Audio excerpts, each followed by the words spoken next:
எல்லோருக்கும் வணக்கங்க. இன்னைக்கு நம்ம பார்க்கக்கூடிய பதிவு என்னன்னு பார்த்தீங்கன்னா, மூச்சு பிடிப்பு. வாயு தொல்லையினால இந்த மூச்சு பிடிப்பு பிடிச்சிக்கிச்சுன்னா, அதாவது மூச்சு சூடுறதுக்கு ரொம்பவே சிரமமாக இருக்கும். அப்படி இருக்கும்போது நம்ம என்ன பண்ணுறது, வீட்டில் இருக்க பொருட்களை வச்சு என்ன பண்ணுறதுங்கிறத பற்றி தான் நம்ம இன்றைக்கி பார்க்க போகிறோம்.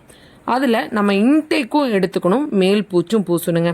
நீங்கள் என்ன பண்ணுறீங்கன்னா, சுக்கை நல்லா அரைச்சி மூச்சு எங்கே பிடிச்சிக்கிச்சோ அந்த இடத்துல நீங்கள் கொஞ்சம் நேரம் பத்து போட்டிங்கனாவே கொஞ்ச நேரத்துக்குள்ளே அது ரிலீஸ் ஆகிறத நீங்கள் தெரிஞ்சுக்கலாம். ரெண்டாவது ரெமடி பார்த்தீங்கன்னா, பால் பெருங்காயம் 25 கிராம், திப்பிலி 25 கிராம், சீரகம் ஒரு 100 கிராம் எடுத்துக்கோங்க. இதை மூணையும் நல்லா நெய்யில் போட்டு வறுத்துட்டு ஒரு மிக்சியில் போட்டு அடிச்சுட்டு டப்பாவில் போட்டு அடைச்சி வச்சுக்கிட்டிங்கன்னா, நீங்கள் ஒரு சிட்டிகை போட்டு சுடு தண்ணியில் போட்டு நல்லா கொதிக்க வச்சு நீங்கள் குடிக்கும் போது நல்ல ரிசல்ட் கிடைக்கும்.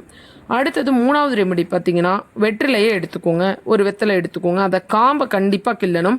காம்பை கிள்ளிட்டு கொஞ்சோண்டு சும்மா ஒரு மிளகு அளவு நீங்கள் பெருங்காயத்தை வச்சு நல்லா மென்று சாப்பிடும்போது உங்களுக்கு நல்லாவே ரிசல்ட் கிடைக்குங்க.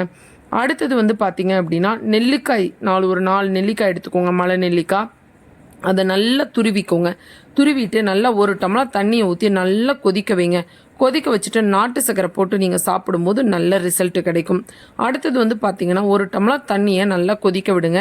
அதில் சும்மா ஒரு சிட்டிகை பெருங்காயத்தூள் போட்டு நல்லா கொதிக்க விட்டுட்டு அது ஆறுனதுக்கு அப்புறமா பொறுக்கிற சூட்டில் நீங்கள் கொஞ்சம் கொஞ்சமாக நீங்கள் குடிக்கும் போது உங்களுக்கு அந்த மூச்சு குத்து, வாய்வு பிடிப்பு எல்லாமே சரியாயிடுங்க. அடுத்தது கொத்தமல்லி தழை ஒரு கைப்பிடி அளவு, புதினா ஒரு கைப்பிடி அளவு எடுத்துட்டு கொஞ்சோண்டு பெருங்காயம் போட்டு தேவையான அளவு பனை வெல்லம் போட்டு நல்லா அரைச்சி ஒரு உருண்டை நீங்கள் சாப்பிடும்போது நல்ல ரிசல்ட்டு கிடைக்குங்க. அதே மாதிரி வாயு முத்ரா நீங்கள் பண்ணும்போதும் நல்ல ரிசல்ட் இருக்குது. இந்த வாயு முத்ரா எப்படி பண்ணுறது அப்படிங்கிறத நான் டிஸ்கிரிப்ஷன் பாக்ஸில் கொடுத்துருக்கேன், பார்த்து தெரிஞ்சுக்கோங்க. இந்த பதிவு பிடிச்சிருந்ததுன்னா லைக் பண்ணுங்கள், ஷேர் பண்ணுங்கள், சப்ஸ்கிரைப் பண்ணுங்கள். தேங்க்யூ.